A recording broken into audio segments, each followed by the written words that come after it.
Stephen Griffiths, the Crossbow killer, a serial killer at that, who was doing life in prison for killing 3 victims, was shooting them with a crossbow in their head, eating their body, dismembering them. And when he was getting sentenced to life, and the judge said, "Sir, what is your name?"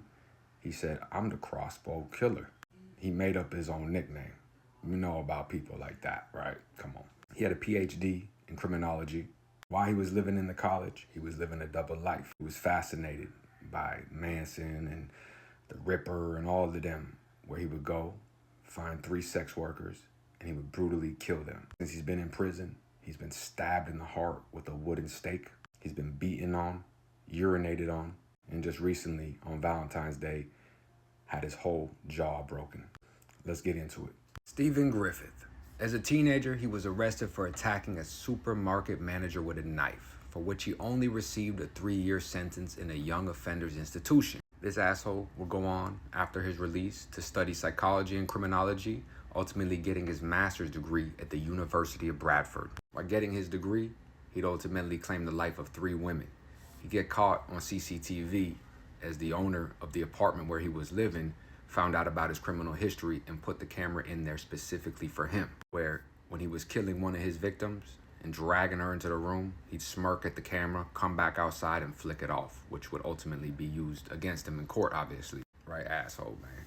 Susan Rushworth, 43 years old, went missing June 22nd, 2009. She was last seen near Griffith's apartment in the red light district, where he often targeted vulnerable women. Even though there was no physical evidence proving exactly how she was killed, police later suspected Griffiths murdered and dismembered her in his flat's bathroom. Victim number 2 would be Shelley Armitage, another sex worker who disappeared on April 26, 2010. CCTV later showed her entering Griffith's flat before never being seen again. Unlike the first victim, some of her remains were recovered. A piece of her spine was found in the river. Investigators believed Griffiths used a crossbow to shoot her, kill her, before he dismembered her body.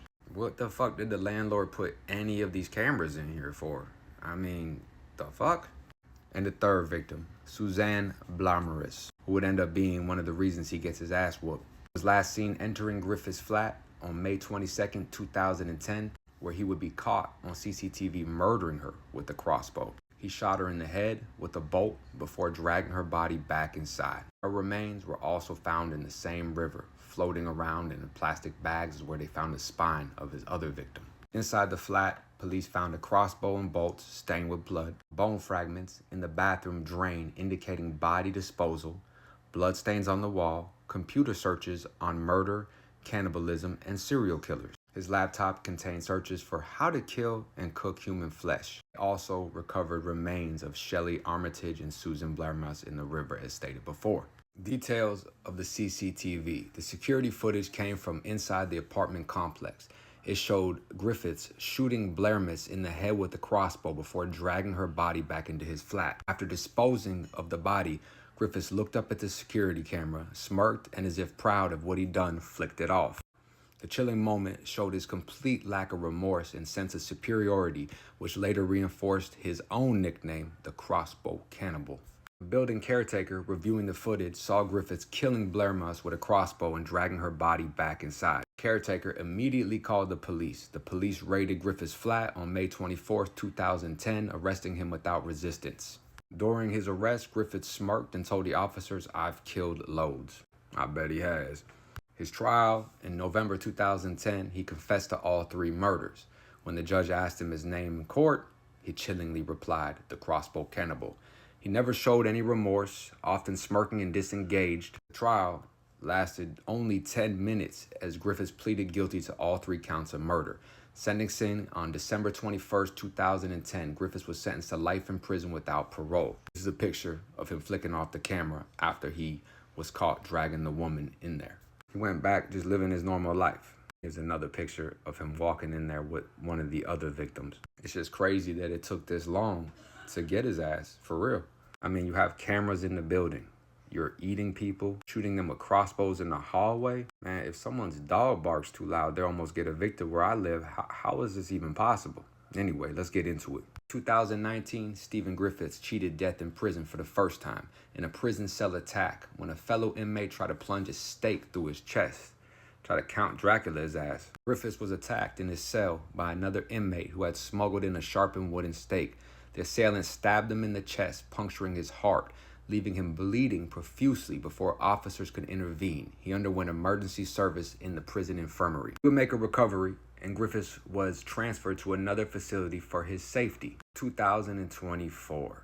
Griffiths was assaulted by an inmate who knew one of the victims, Suzanne Blermis. The inmate had broken into Griffiths' cell. What he used to open the cell was never found. He timed it with the counting of the officers as he was able to escape his cell and go into Griffiths' cell. He would open the cell door, start punching Griffiths in the face, where he fell immediately, unconscious from the impact, and he did not have time to defend himself. After Griffiths collapsed, the assailant proceeded to urinate on him in an act of humiliation and degradation. The assailant had personal ties to Griffiths' victims, mainly Suzanne Blermis. After delivering a single powerful punch to Griffiths' jaw, the assailant urinated on Griffiths while he was unconscious, while his accomplice waited outside the cell, acting as a lookout to ensure no staff intervened.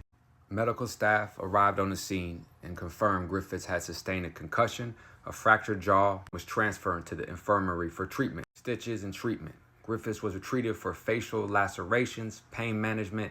The psychology impact of the assault, particularly the urination, was noted. Damn. Less than 6 months later, on February 14, 2025, at 1 p.m., Stephen Griffiths was involved in a violent physical altercation with another inmate in his solitary confinement cell. Earlier in the day, Griffiths reported stating that he wanted to attack someone, which was overheard by other inmates. Taking these words as a personal threat, the assailant quickly rushed into Griffiths' cell and launched a brutal attack, beating Griffiths' face in while the victim screamed for help. The assailant slammed Griffiths' face and began viciously pounding his face with his fists. Griffiths was unprepared for the attack, and the force of the blows left him unable to defend himself. Griffiths was heard shouting, "Get off of me," as the inmate continued to beat him, focusing on grinding his fist into Griffiths' face, breaking his nose and leaving him severely bruised. The attack appeared to be driven by personal animosity. He was found to have facial fractures, broken nose, extensive bruising, and lacerations to his face as well. After his beating on Valentine's Day, the serial killer will give a statement to the officer saying, "I'm too scared to leave my cell." Damn. It's crazy how that works. You go and get the most unsuspecting victims, sex workers, people with drug addictions, and don't let that define them. They was just going through something. He took advantage of it, going after people at the worst times of their life to fulfill your little demonic pleasure. Then you get to prison, and now you're getting pissed on, stabbed in the heart, begging to not leave your cell again. And that's why they go after who they go after. You always see it. They victimize people that they can overpower, people that they can catch unsuspecting, or people that are desperate and they know that are weaker than them. Then they go to prison, and he's talking about he doesn't want to leave his prison cell after getting Count Dracula in the heart, pissed on, and now just beat up in the cell on a Valentine's Day quarrel. This is the same prison that Sarah Sharif's killer, the father who beat his daughter to death, had his throat cut with a tuna can lid. He went from this to having an inmate use a sharpened piece of wood and drive it into his chest. Again, this dude who felt tough, killing women that were on drugs that he could take advantage of, younger, smaller, some just weaker and unsuspecting. You flick off that camera holding his crossbow, to telling officers, "You're scared to leave your cell. I thought you were this cannibal crossbow killer." That's what you told the judge. And you started laughing at the victims, telling them how you ate some of their family members, to screaming to another grown man, "Get off of me. I don't want to leave my cell." Now, you're humiliated, unresponsive, covered in urine, bleeding from the mouth. That's something that everybody has to understand, that these people who go after weak and vulnerable people in our society are always the weakest. The second they have to face some adversity with somebody that can hold their own and isn't unsuspecting, they're covered in piss, Count Dracula, and saying they don't want to leave their room. All in all, rest in peace to the victims. And it just goes to show you time and time again, yet time and time again, they will mock the victims, laugh, overkill, make a name for themselves, get fan mail. Yet when it all fades away and everything is gone, you're getting stabbed in the heart, pissed on, and beat up, to the point where they don't even know where to put you anymore. Scary ass. Stay out. Stay free. Us.